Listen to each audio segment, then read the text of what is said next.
Today is day number 23 for my Bonne Maman Advent calendar. Let's see what's behind door number 23. Counter cooking. No kitchen, no problem. Here's door number 23 on the bottom in the middle section. And it says a time of magic. And we have apricot orange blossom spread. That sounds very good. Today, I'd like to see if I can make a Danish using puff pastry dough. So I have this Trader Joe's all butter puff pastry dough. It says product of France. And what it says to do is to remove one of these sheets of puff pastry and let it sit out for 2 hours to defrost and to thaw. So that's what I've done. And this is a sheet of the puff pastry dough after it's been rolled out. The recipes that I've seen say to cut this into 6 rectangles. So I'm gonna cut it down the middle first. It's pretty easy to cut. And then let's cut this way. So now I have 6 rectangles. Here's the rectangle that I will be using, and I put it on the tray that goes into the CWC mini toaster oven. I'll be using my mini toaster oven for this. Now I want to take a knife and I want to score the inside of this dough. I don't want to cut all the way through. It says to score it about a ½ inch from the edges. So I'm just trying to be really delicate with my knife. My knife is pretty heavy, so I'm just letting it kind of do the work for me. So I just created lines on that. And now I am taking a fork and I'm going to prick the inside of those lines.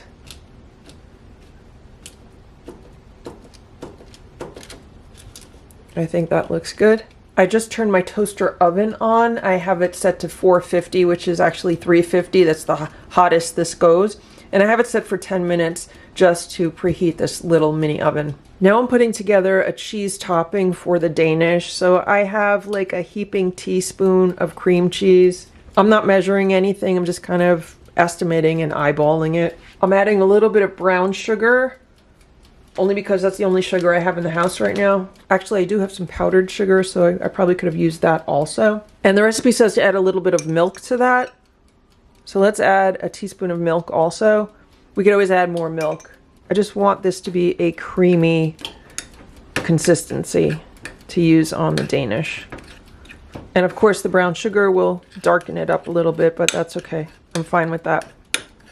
Here's my cream cheese mixture. It's nice and creamy. It is a little bit lumpy. It would have probably been a good idea to thaw out and soften the cream cheese before using it, but I think it's going to be fine just as it is. And because I'm only making one of these, I don't want to make a lot of the cream cheese filling. I'd rather make less than I need than more than I need. So all I need to do is spread the cream cheese on this Danish up until the marks that I cut on it. It's almost like there's a frame around the Danish that you don't want to put the filling in or on. This seems like it was a perfect amount. Now all I have to do is top this with the fruit spread.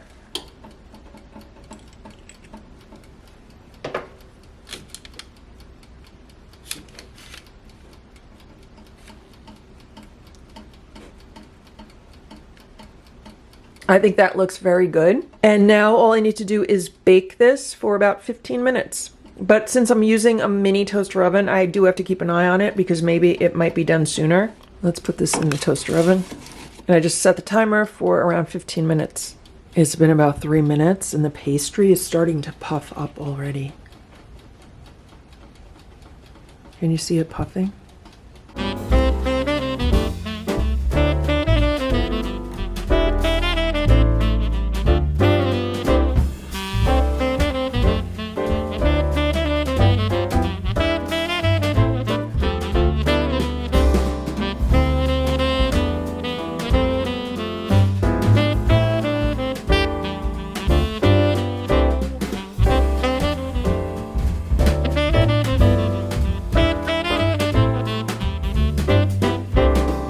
It has been almost 10 minutes now. The aroma coming out of this mini toaster oven is incredible.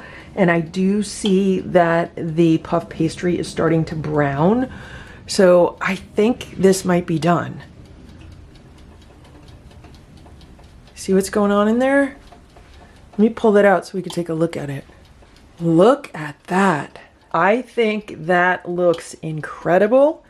And I'm gonna say it's done. So it took 10 minutes in this mini toaster oven. I just removed it from the pan and I put it on a cooling rack, and now I want to cool this for at least 10 minutes. Here's my puff pastry Danish after it has cooled down for a while. It smells absolutely delicious. As I've been filming this series, I've had a few comments about the dishes that I've been using, and these tartan plaid dishes are from Mikasa, and I got them at Home Goods a few years ago. And all of the other dishes and bowls that I've used during this advent calendar have either been from Home Goods or they've been gifts that I've received over the years. So now let's get to tasting this Danish.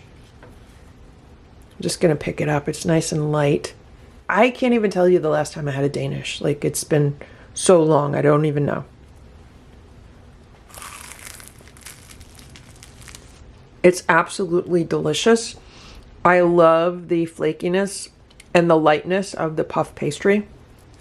But I will say that this does taste a little bit different than the Danishes that I'm used to. This really reminds me, flavor-wise, of like a turnover. It's absolutely delicious though.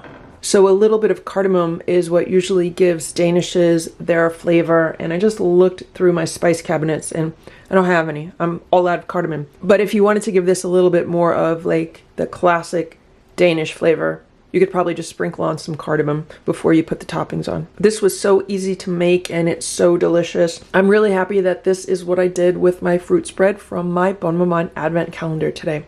I hope you enjoyed the video. If you did, please give it a thumbs up. Please subscribe to this channel if you'd like to see what else we could do with the fruit spreads for this Bonne Maman advent calendar. Thanks so much for watching. I hope you've been having a very happy holiday season.